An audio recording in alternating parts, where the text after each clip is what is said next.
नमस्कार मंडळी, आपण आज बनवतोय मटण खिमा. चला तर बघूया साहित्य. प्रथम पाव किलो मटणाचा खिमा, 2 ते 3 मीडियम आकाराचे कांदे, 1 टमॅटो, थोडंसं आलं, थोडासा गरम मसाला, थोडी कोथिंबीर, 2 ते 3 हिरव्या मिरच्या, 1 चमचा धनापूड, थोडंसं दही, 1 चमचा जिरापूड. चला तर वळूया आपण कृतीकडे. चला तर आपण आता रेसिपी स्टार्ट करूया. पहिला थोडं तेल घालूया. तेल थोडंसं जास्तच घालायचं.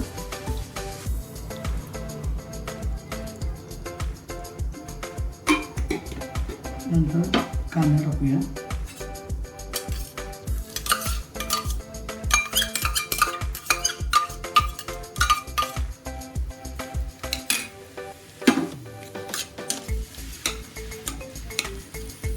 कांदा गुलाबी रंगाचा होईपर्यंत चांगला फ्राय करायचा.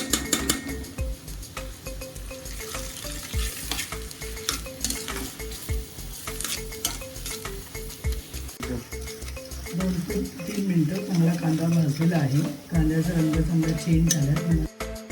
कांदा चांगला पिंक रंगाचा भाजून झालेला आहे. आता आपण टाकतो गरम मसाला. गरम मसाल्यामध्ये घेतली 1 दालचिनी, 1 तेजपत्ता, 2 लवंगा, 2 काळी मिरी.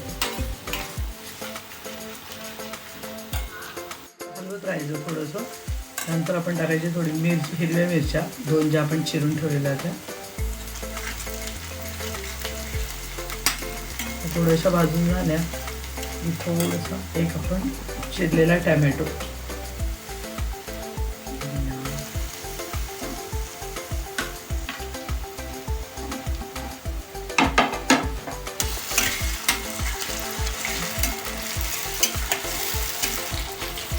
टॅमॅटो चांगला सॉफ्ट होऊन द्यायचा. भाजत राहायचं. गॅसची फ्लेम थोडीशी स्लो करायची.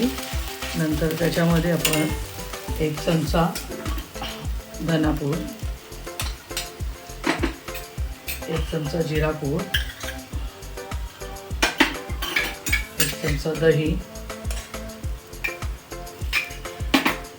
परत ते मिश्रण थोडंसं एकजीव करायचं.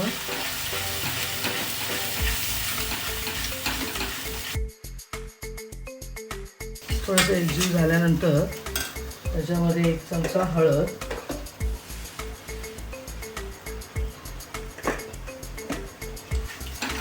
त्यात 1.5 चमचा लाल तिखट. तिखट तुमच्या चवीनुसार टाका.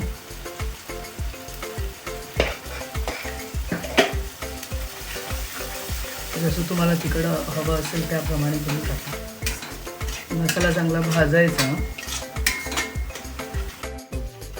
मसाला थोडा खाली लागू नये म्हणून थोडंसं पाणी घालायचं आधी, एकदम थोडंसं.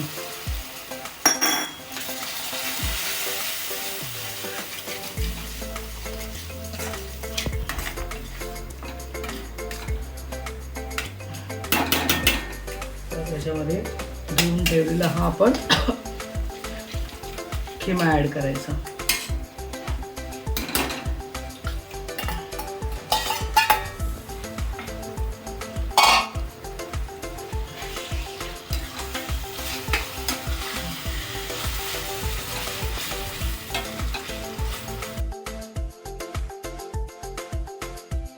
चांगला असा खिमा मिक्स करायचा, एकजीव करायचा.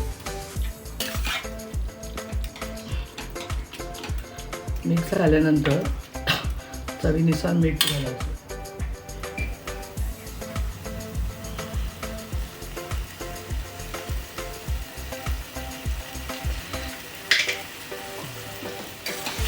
परत मिक्स करायचं. मीठ घातल्यानंतर थोडं तेल सुटून द्यायचं.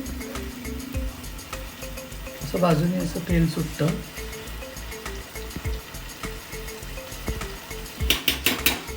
तेलात चांगला भाजून झाला. त्याच्यामध्ये थोडंसं गरम पाणी घालायचं. गरम पाणी घातल्यामुळे थोडंसं तरी राहते. अर्धा ग्लास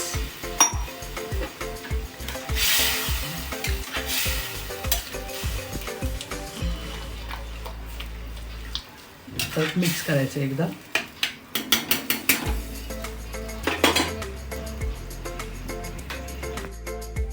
एक चमचा मटन मसाला घालायचा. मटन मसाला घालून झाला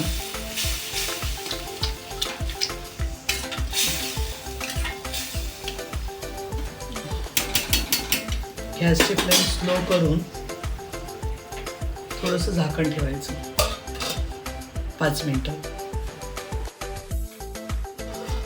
थोड्या वेळाने झाकण बाजूला करून चेक करायचं आणि हलवत राहायचं, नाहीतर ते खाली लागेल.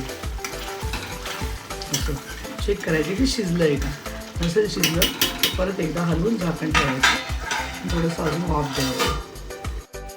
किंवा आता झालं आहे, चांगलं असं तेल सुटेपर्यंत चेक करायचं. आता झालं आहे तर आपण ह्याच्यामध्ये टाकूया थोडीशी कोथिंबीर,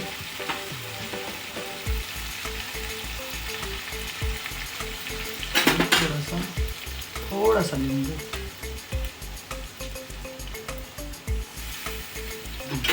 मस्त एकदम किमा छान झालेला आहे.